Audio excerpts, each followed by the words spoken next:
Ticket ಮಠದ ಮಲ್ಲಿಕಾರ್ಜುನ ದೇಶಿಕರ ನಿರಂಜನ ಚರಪಟ್ಟಾಧಿಕಾರ ಮಹೋತ್ಸವವಾಗಿ ಧಾರ್ಮಿಕ ತತ್ವಚಿಂತನ ಸಮಾರಂಭ ಅದ್ದೂರಿಯಾಗಿ ಜರುಗಿತು. ಬಾಗಲಕೋಟೆಯ ಜ್ಞಾನದ ಬೆಳಕು ಇಡೀ ಜಗತ್ತಿನ ಒಳಗನ ಶ್ರೇಷ್ಠವಾಗಿರುವಂಥದ್ದು, ಉತ್ಕೃಷ್ಟವಾಗಿರುವಂಥದ್ದು ಧರ್ಮ ಯಾವುದಾದ್ರೂ ಇದ್ರೆ ಅದು ವೀರಶೈವ ಲಿಂಗಾಯತ ಧರ್ಮ ಅನ್ನುವ ಮಾತುಗಳನ್ನು ಹೇಳ್ಕೊಂಡು ಬಂದ. ಹಾಗಾದ್ರೆ ಹೇಗೆ ಶ್ರೇಷ್ಠ, ಯಾವ ಆಧಾರದ ಮೇಲೆ ನಾವು ಶ್ರೇಷ್ಠ ಅಂತ ನಾವು ಹೇಳಬೇಕು ಅನ್ನೋದನ್ನ ನಾವೆಲ್ಲ ಅರ್ಥಕೋಬೇಕು. ಇಡೀ ಜಗತ್ತಿನ ಒಳಗ ಸ್ವತಂತ್ರ ವಿಚಾರಧಾರೆಗೆ ಅವಕಾಶ ಕೊಟ್ಟ ಯಾವುದಾದ್ರೂ ಧರ್ಮ ಇದ್ರೆ ಅದು ವೀರಶೈವ ಲಿಂಗಾಯತ ಧರ್ಮ. ಒಂದು ಧರ್ಮದ ತತ್ವಗಳು ನಾವು ಅನುಸರಿಸಬೇಕಾಗಿತ್ತು ಅಂದ್ರೆ ಆ ಧರ್ಮದ ತತ್ವಗಳನ್ನು ಮೊದಲು ನಾವು ಸರಿಯಾಗಿ ತಿಳ್ಕೋಬೇಕು.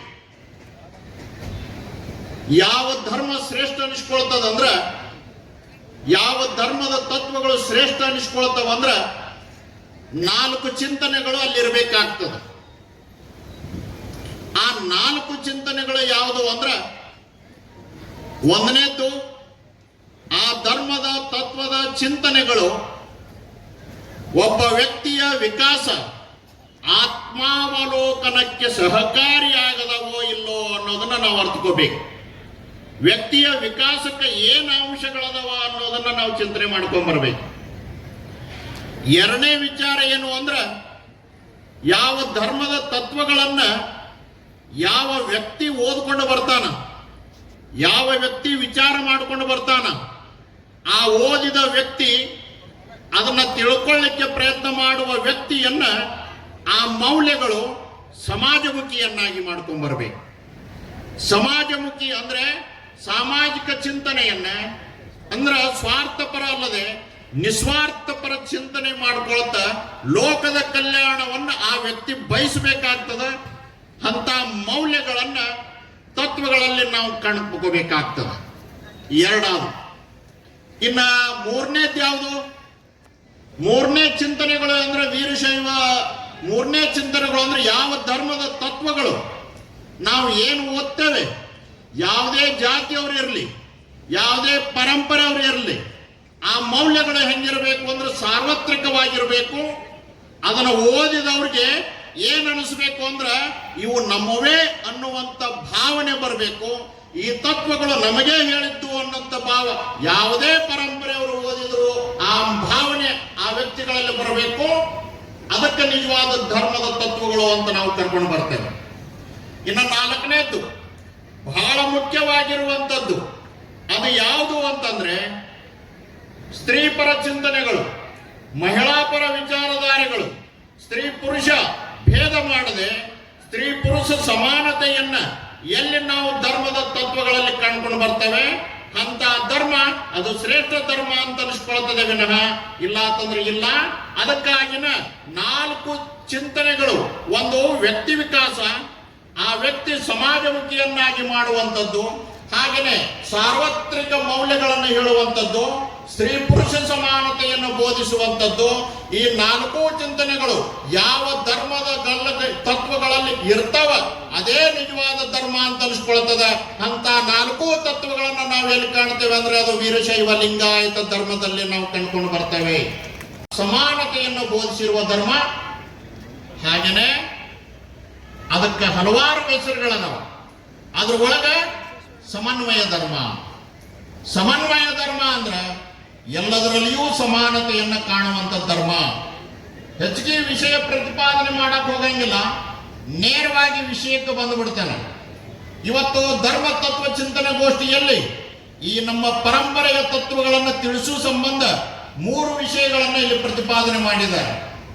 ಅಂದ್ರೆ ವೀರಶೈವ ಲಿಂಗಾಯತ ಧರ್ಮದ ಸಮನ್ವಯದ ತತ್ವಗಳು 3 ಚಿಂತನೆಗಳಿಂದ ಕೂಡಿರುವಂತಹ ಧರ್ಮ. ಆ 3 ಚಿಂತನೆಗಳು ಯಾವುದು ಅಂದ್ರೆ ಅಷ್ಟಾವರಣ, ಪಂಚಾಚಾರ, ಷಟ್ಸ್ಥಲ ಅಂತೇಳಿ 3 ಚಿಂತನೆಗಳನ್ನು ನಾವು ಕಾಣ್ತೇವೆ. ಅದರೊಳಗೆ ನಾನು ಮಾತಾಡಬೇಕಾಗಿರುವಂಥದ್ದು ಷಟ್ಸ್ಥಲಗಳ ಬಗ್ಗೆ. ಷಟ್ಸ್ಥಲಗಳ ಬಗ್ಗೆ ತಿಂಗಳಾನುಗಟ್ಟಲೆ ಮಾತಾಡಿದ್ರೂ ಮುಗಿಯೋದಿಲ್ಲ. ಇವುಗಳಿಗಾಗಿನ ಹಲವಾರು ನಾವು ಕಂಡುಕೊಂಡು ಬರ್ತೇವೆ, ಹಲವಾರು ವಿಚಾರಗಳನ್ನು ಕಾಣ್ತೇವೆ. ಆ ಷಟ್ಸ್ಥಳಗಳು ಯಾವುದು ಅಂದ್ರೆ ಭಕ್ತ, ಮಹೇಶ, ಪ್ರಸಾದಿ, ಪ್ರಾಣಲಿಂಗಿ, ಶರಣ, ಐಕ್ಯ. ಈ 6 ಷಟ್ಸ್ಥಳಗಳು ಏನದಾವಲ್ಲ, ಷಟ್ ಅಂದ್ರೆ 6, ಸ್ಥಳ ಅಂದ್ರೆ ಪರಬ್ರಹ್ಮವಾಚಕ ಶಬ್ದ, ಅದನ್ನಲ್ಲೇ ಹೆಸರು ಇಟ್ಕೊಂಡು ಬಂದಿದ್ದಾರೆ. ಅದರೊಳಗೆ ಮೊದಲನೇದಾಗಿ ಭಕ್ತ ಸ್ಥಳ.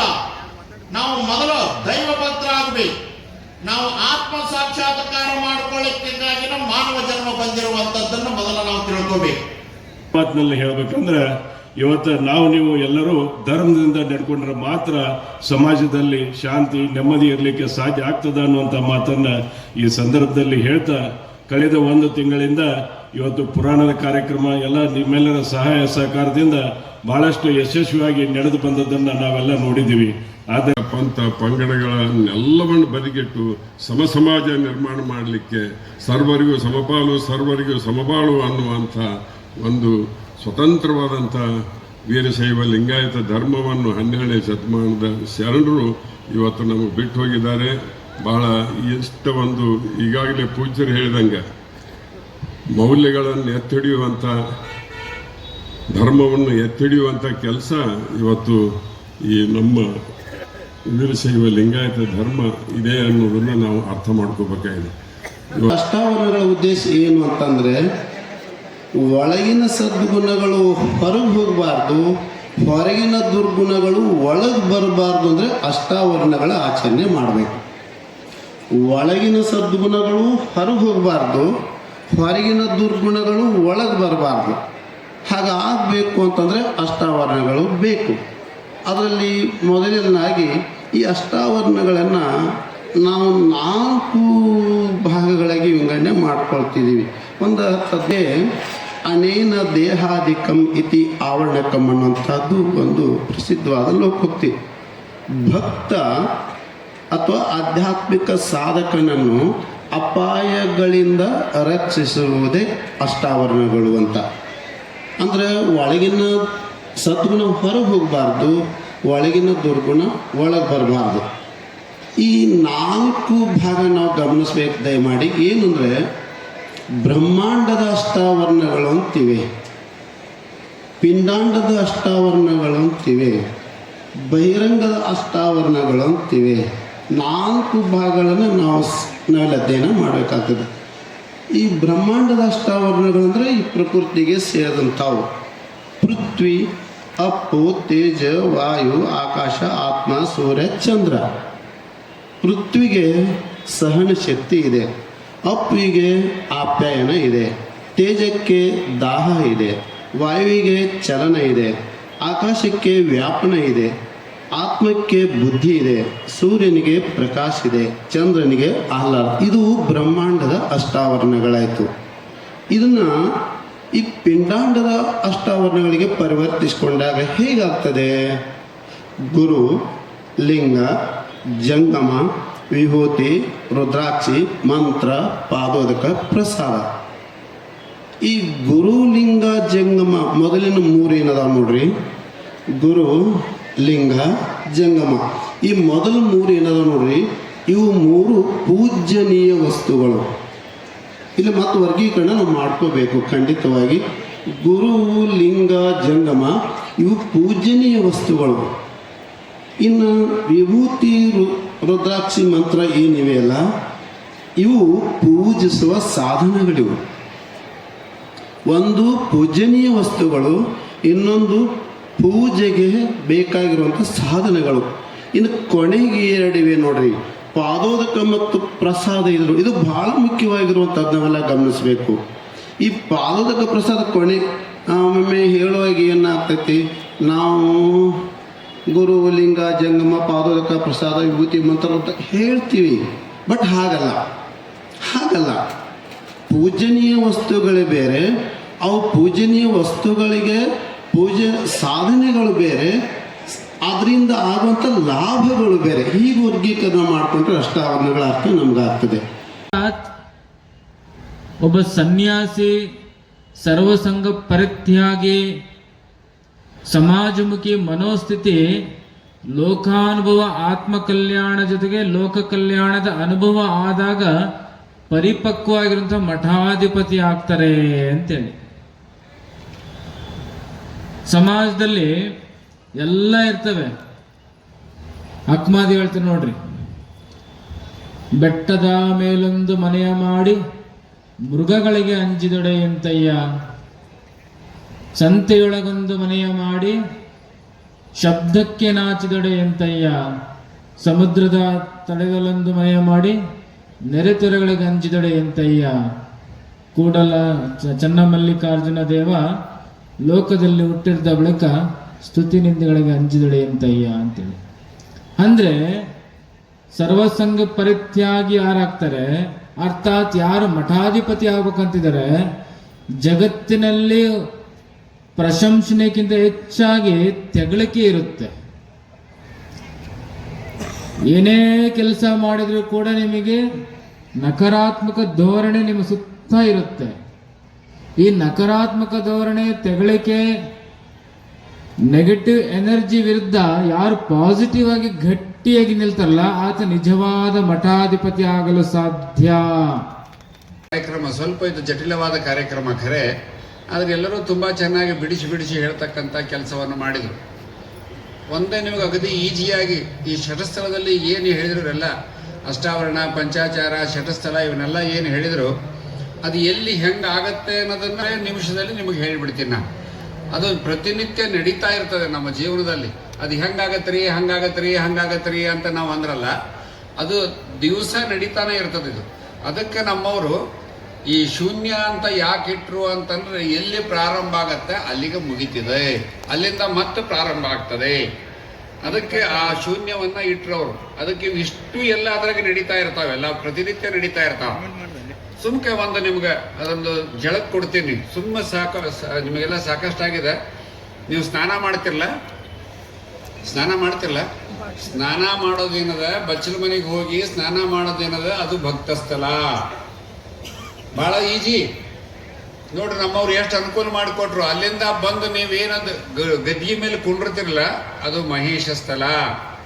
ಅಲ್ಲಿ ಲಿಂಗವೇ ನೀವೇ ಲಿಂಗವಾಗ್ತಕ್ಕಂಥ ಏಕದೇವೋಪಾಸನೆ ಬರ್ತದೆ. ಆಮೇಲೆ ನೀವೇನ್ ಮಾಡ್ತೀರಿ ಅಂದ್ರೆ ಭಸ್ಮವನ್ನ ಧರಿಸಿಕೊಂಡು ಮಂತ್ರ ಎಲ್ಲ ಗುರು ಹೇಳಿದಂತ ಮಂತ್ರವನ್ನ ಶರೀರಕ್ಕೆ ಸಂಬಂಧವನ್ನ ಮಾಡಿಕೊಳ್ತೀರಿ. ಇದು ಪ್ರಸಾದಿ ಸ್ಥಳ. ಅಂದ್ರೆ ದೇಹವನ್ನು ಪ್ರಸಾದವನ್ನಾಗಿ ಮಾಡೋದು ಅಂದ್ರೆ ದೇವರಿಗೆ ಅರ್ಪಣಾ ಮಾಡ್ತಕ್ಕಂಥ ವ್ಯವಸ್ಥೆ. ಅದಕ್ಕೆ ದೀಕ್ಷಾ ಇಲ್ಲಿ ನಮ್ಗೆ ಏನ್ ಮಾಡಿರ್ತಾರೆ ಅಂದ್ರೆ ಕಾಲಿನಿಂದ ಹಿಡಿದು ತಲೆ ತನಕ ಮಂತ್ರ ಸಂಬಂಧವನ್ನ ಮಾಡಿರ್ತಾರೆ. ಆ ಮಂತ್ರವನ್ನ ನಾವು ಸಂಬಂಧ ಮಾಡೋದ್ರಿಂದ ದೇಹ ಪ್ರಸಾದವಾಗ್ತದೆ. ಈ ಪ್ರಸಾದ ಅಲ್ಲ, ದೇವರ ಪ್ರಸಾದವಾಗ್ತದೆ. ಪ್ರಸಾದ ನೀವೆಲ್ಲ ಮಾಡ್ತಿಲ್ಲ. ಶಿವಯೋಗಿನೇ ಸಂತೃಪ್ತೆ ತೃಪ್ತೋ ಭವತಿ ಶಂಕರ ತತೃಪ್ತ್ಯ ತನ್ಮಯಂ ವಿಶ್ವಂ ತೃಪ್ತಮೇತಿ ಚರಾಚರಂ ಅಂತ ನಾವ ನೋಡ್ರಿ. ಬರೀ ನಿಮ್ಮ ಮನೆಗೆ ಅಷ್ಟೇ ನೀವಂತ ಹೇಳೋದಿಲ್ಲ, ವಿಶ್ವಂ ತೃಪ್ತಮೇತಿ ಚರಾಚರಂ ಅಂತ ನಾವು. ನೀವು ಪ್ರಸಾದವನ್ನು ಮಾಡಿದ್ದು ಏನು ಅಂದ್ರೆ ದೇವರ ಪ್ರಸಾದ ನೀವು ಉಂಡ್ರಿ ಅಂದ್ರೆ ದೇವರಿಗೆ ಮುಟ್ತು ಅಂದ್ರೆ ಅರ್ಥಾತ್ ನೀವು ದೇವರಾಗಿದ್ದೀವಿ. ಈ ಶತಸ್ಥಲದಲ್ಲಿ ನಾವು ದೇವರಾಗಿರ್ತೇವೆ. ಅದನ್ನೇ ಅಪ್ಪುಳಿಗೆ ಮಾಡೋದೆಲ್ಲ ಅಷ್ಟು. ಈಗ ಅಪ್ಪುಳಿಗೆ ದೇಶಿಕರಂತ ಮಾಡಿದ್ರು, ಅವೆಲ್ಲ ಮಂತ್ರ ಸಂಬಂಧ ಆದವು. ನಾಳೆ ಇನ್ನಷ್ಟು ಮಂತ್ರ ಸಂಬಂಧ ಆಗ್ತವೆ. ಆ ಮಂತ್ರವನ್ನು ಅವರು ಒಂದು ತಿಂಗಳ ಅನುಷ್ಠಾನದಲ್ಲಿ ಪ್ರತಿನಿತ್ಯ ಮಾಡೋದ್ರಿಂದ ಅದು ರೊಟೀನ್ ಆಗ್ತಾ ಇರ್ತದೆ. ಎಲ್ಲ ಒಟ್ಟು ಪ್ರಾರಂಭ ಆಗಿದೆ ಮತ್ತೆ ಅಲ್ಲಿಗೆ ಬರುತ್ತೆ, ಪ್ರಾರಂಭ ಆಗುತ್ತೆ ಅಲ್ಲಿಗೆ ಬರುತ್ತೆ. ವ್ಯಾಪಾರದಲ್ಲಿ ಹೆಂಗೆ ನೀವು ಮಾಡಿ ಮಾಡಿ ಮಾಡಿ ಲಾಭ ಗಳಿಸ್ಕೊಂತ ಹೋಗ್ತಿಲ್ಲ, ಹಂಗೆ ಸ್ವಾಮಿಯಾದವನು, ಲಿಂಗಾಯತರಾದವರು, ನೀವು ದೀಕ್ಷಾ ಹೊಂದಿದವರು ಪ್ರತಿ ದಿವಸ ಇಷ್ಟು ಮಾಡಿಬಿಟ್ರೆ ಆಟೋಮೆಟಿಕ್ ಆಗಿ ನಿಮ್ಮಲ್ಲಿ ಆ ಶಕ್ತಿ ಬರ್ತಕ್ಕಂಥ ವ್ಯವಸ್ಥೆ ಬರ್ತದೆ. ಹೆಂಗೆ ಓದಿ ಓದಿ ಓದಿ ಹುಡುಗ ರ್ಯಾಂಕ್ ಬರ್ತಾನೆ, ಓದಿ ಓದಿ ಓದಿ IAS ಆಗ್ತಾನೆ, IPS ಆಗ್ತಾನೆ. ಅದು ಹೆಚ್ಚು ಓದೋದ್ರಿಂದ ತಾನೇ ಅದು ಜ್ಞಾನ ಬೆಳ್ಕೊಂತ ಹೋಗ್ತದೆ. ಮಂತ್ರನೂ ಹಾಗೇನೆ. ಅದು ಗುರು ಹೇಳಿದ ಮಂತ್ರವನ್ನು ಅದನ್ನು ರಿಪೀಟ್ ನಾವು ಅಂದ್ಕೊಂತ ಹೋದ್ವಿ ಅಂದ್ರೆ ನಮಗೆ ಆ ಶಕ್ತಿ ಬರ್ತಕ್ಕಂಥ ವ್ಯವಸ್ಥೆ ಬರ್ತದೆ. ಇದು ಪ್ರಸಾದಿ. ಪ್ರಾಣಲಿಂಗಿ ಅಂತಂತ ಹೇಳಿದ್ರೆ ಇದೆಲ್ಲ ಏನು ಮಂತ್ರವನ್ನು ಸಂಬಂಧ ಮಾಡಿಕೊಂಡಿರ್ತೀರಿ, ಲಿಂಗ ಪೂಜೆಯಲ್ಲಿ ಅದನ್ನೆಲ್ಲ ಕುತ್ಕೊಂಡು ದೃಷ್ಟಿಯೋಗವನ್ನು ಮಾಡಿಕೊಳ್ತೀರಿ. ಪ್ರಾಣವನ್ನೇ ಲಿಂಗದ ಸ್ವರೂಪವಾಗಿ ಮಾಡಿಕೊಳ್ಳೋದು ಇಷ್ಟೇ. ತಾನೇ ಆಗ್ತಿರುತ್ತೆ, ನೀವು ಮಾಡಿಕೊಳ್ಳೋದೇನು ಅವಶ್ಯಕತೆ ಇಲ್ಲ. ಆ ದೃಷ್ಟಿಯಲ್ಲಿ ನೀವು ಮಾಡ್ಕೊತ ಹೋದ್ರೆ ತಾನೇ ಆಗುತ್ತೆ ಅದೆಲ್ಲ ಅಷ್ಟು. ಪ್ರಾಣಲಿಂಗಿ, ಶರಣ ಮತ್ತು ಐಕ್ಯ. ಇಲ್ಲಿ ಏನಾಗುತ್ತೆ ಅಂದ್ರೆ ಸಮರಸ, ಆನಂದ, ಎರಡು ಭಕ್ತಿ ಬರ್ತಾವಲ್ಲಿ. ಇದು ಇಷ್ಟೆಲ್ಲ ಆದ್ರೆ ನಿಮಗೆ ಏನಾಗುತ್ತೆ ಅಂದ್ರೆ ಎಷ್ಟು ಚಲೋ ಆತ್ರಿ, ಲಿಂಗ ಪೂಜೆ ಭಾಳ ಚಲೋ ಆತ್ರಿ ಅಂತ ಏನು ಆನಂದ ಪಡ್ತಿರಲ್ಲ, ಅದು ಶರಣ ಸ್ಥಳ. ಆಮೇಲೆ ಪ್ರಸಾದ ಮುಗಿದ ಮೇಲೆ ಎಷ್ಟು ಆನಂದ ಆತ್ರಿ, ಭಾಳ ಚಲೋ ಆತ್ರಿ ಅಂತ ಎಷ್ಟು ಆನಂದ ಪಡ್ತಿರಲ್ಲ ಅದು ಐಕ್ಯ ಸ್ಥಳ. ಈ ಐಕ್ಯ ಸ್ಥಳ ಏನದವಲ್ಲ, ಪ್ರಾರಂಭದಿಂದ ಹಿಡಿದು ಪೂಜಾ ಮುಗಿದು ಪ್ರಸಾದ ತಗೊಂಡು ನೀವು ಬರೋ ತನಕನೂ ಇವು ಐಕ್ಯ ಸ್ಥಳಕ್ಕೆ ಹೋಗಿ ತಿರುಗಿ ಮತ್ತೆ ನೀವು ಮತ್ತೆ ಕೆಲಸಕ್ಕೇನು ಬರ್ತಿರಲ್ಲ ಅದು ಭಕ್ತ ಸ್ಥಳಕ್ಕೆ ಬಂತು. ಇದು ರುಟೀನ್ ದಿವಸ ಇದ್ದೇ ಇರ್ತದೆ. ಭಕ್ತ ಸ್ಥಳದಿಂದ ಐಕ್ಯ ಸ್ಥಳಕ್ಕೆ ಹೋಗಿ ಐಕ್ಯ ಸ್ಥಳದಿಂದ ಮತ್ತೆ ತಿರುಗಿ ಭಕ್ತ ಸ್ಥಳಕ್ಕೆ ಬರೋದು. ಈ ಒಂದು ರುಟೀನ್ ಇರೋದ್ರಿಂದನೇ ಇದು ಶತಸ್ಥಳ ನಿಮಗೆ ಈಸಿಯಾಗಿ ಬರ್ತಕ್ಕಂಥ ವ್ಯವಸ್ಥೆ ಇದೆಲ್ಲ ಅಷ್ಟು. ಅದನ್ನು ಯಾರು ದಿವಸ ಲಿಂಗ ಪೂಜೆಯನ್ನು ಮಾಡ್ಕೊಂಡು ಹೋಗ್ತಾರೆ, ಸಂಕ್ಷಿಪ್ತವಾಗಿ ಮಾಡ್ಕೊಂಡು ಹೋಗ್ತಾರೆ, ಅದು ಏಕದೇವೋಪಾಸನೆ ಅಲ್ಲಿ ಒಳೆಯುವಂಥ ವ್ಯವಸ್ಥೆ ಬರ್ತದೆ. ಈ ಏಕದೇವೋಪಾಸನೆಗಳು ಭಾಳಷ್ಟು ಮನೆಗಳು ನಾನು ನೋಡಿಲ್ಲ, ಭಾಳಷ್ಟು ಕೆಲವೊಂದು ಮನೆಗಳು ಅಷ್ಟೇ ನೋಡಿದ್ದೀನಿ ನಾನು. ಕರವೀರ್ ಶೆಟ್ರು ಅಂತ ಇದ್ದಾರೆ, ನಿಮಗೆ